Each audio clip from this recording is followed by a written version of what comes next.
Nakuha niyo po yung point? Ngayon, bakit? Bakit sinulat ni Paul yung joy?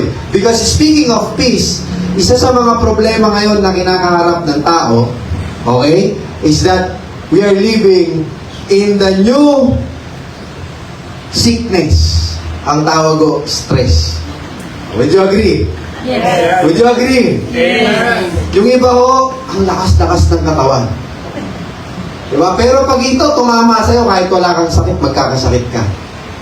Stress ka eh. And alam niyo po ba, based on research, that cancer, ang pinaka-main or root reason ng cancer is stress.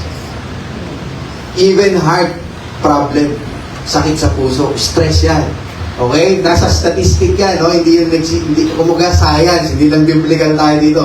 Science-based din ang pinag-uusapan natin dito. Now, stress po, ito yung new bandage na kinakaharap ng mga tao. Meron pang isa. Ano yung isa? Ito naman yung bagong trend. Depression. Dati ang trending, damit-damit lang. Ang trending, fashion. Ang trending, mga sayaw-sayaw, di ba? May mga dance trend yun, mga gawain yan, di ba? So, ngayon, may bago ng trend. Ang trend, hashtag, depression. Hindi mo na ako lalabas ngayon, sister. Hindi, depressed ako eh. Alam nyo, yung iba, sabihin, stigma. May stigma kasi, we are in the mental wellness industry rin po kasi ngayon eh. Ngayon, sa mental wellness talk, pinag-uusapan namin yan. Isa yan sa mga reason kung bakit nagkakaroon ng mentally ill ng mga tao. At saka yung mental wellness ng tao na nagsasubside, no, na bumabagsak. It's because of the depression. And pero alam nyo ba, na kapag tayo po ay na kay Kristo Jesus, sabi sa Bible, the spirit within me is stronger than the spirit of this world. And depression is a spirit.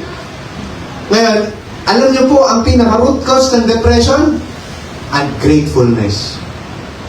Kapag hindi mo na-appreciate yung mga bagay, made-depress ka. Hello? Nade-depress ang tao kasi hindi nila na-appreciate yung mga bagay-bagay sa paligid. Hindi nila na-appreciate yung buhay sila ngayong umaga. Ang na-appreciate nila yung problema, kaya depressed sila. Amen? Amen. Pero maintindihan lang ng tao that our life or the gift of God na buhay sa atin, yun palang kapasapasalamat na sa Diyos. Yung depression, wala yan. Kaya maraming Kristiyano, maraming mga Kristiyano nakaka-experience nito. Pero marami rin Kristiyano, akala mo walang problema.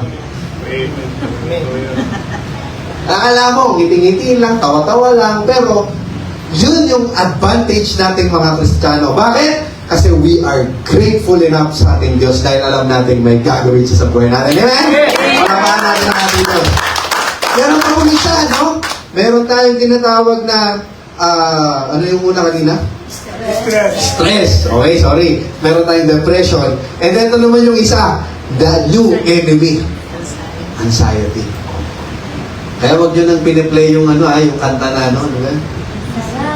Wag nyo piniplay yun. It's, actually, anxiety is a gift of, dark spirit yan. That's the gift of demon. That's why, pag nafe-feel ka ng anxious ka, natatakot ka sa, yan eh. Ang anxiety kasi, yung fear of something na hindi mo naman ikakapatay. Yung fear of something na wala ka namang control. Pinipilit mong kontrolin yung bagay na hindi mo control. Kaya, isa sa mga bagay na tinuturo dito ni Paul is that control what you can control. Mamaya, maintindihan natin yan. So, dahil isa to sa mga kalaban natin ngayon, no, na mga Kristiyano, ang anxiety attack. May mga sakit pang ganun ngayon, no? Dati, heart attack lang eh. Di ba? Meron, nagpa-check up, no? Akala, sakit daw sa puso, gumastos na pudego, ganyan, dami ng ginastos. Totoo to, no? May mga kaibigan kaming ganun. Wala naman, clear naman yung heart, clear naman yung kidney, clear lahat. Tapos ang sakit pala niya, hindi nakikita sa mga examination ng laboratory. Ang sakit pala niya is anxiety attack. Bigla na lang siyang natatakot. Parang na kinakabahan sa hindi niya maintindihan. Pero hindi natin sila ginajudge. It just means that they need to understand, or kung meron man dito, kailangan nating maintindihan na yung anxiety hindi yan regalo ng Diyos. Kaya nga, sabi dun sa unang verse na binasa natin, sa verse 8, no? Sabi niya, do not be anxious about anything. Huwag mong intindihin. Do not be worried about anything. Instead, pray about everything. Diba? So, napakaganda. Ngayon, okay, stress, anxiety, depression, most common problem people nowadays na yan. Problems ng mga tao ngayon yan, no? And ayaw nating problemahin yan. Amen?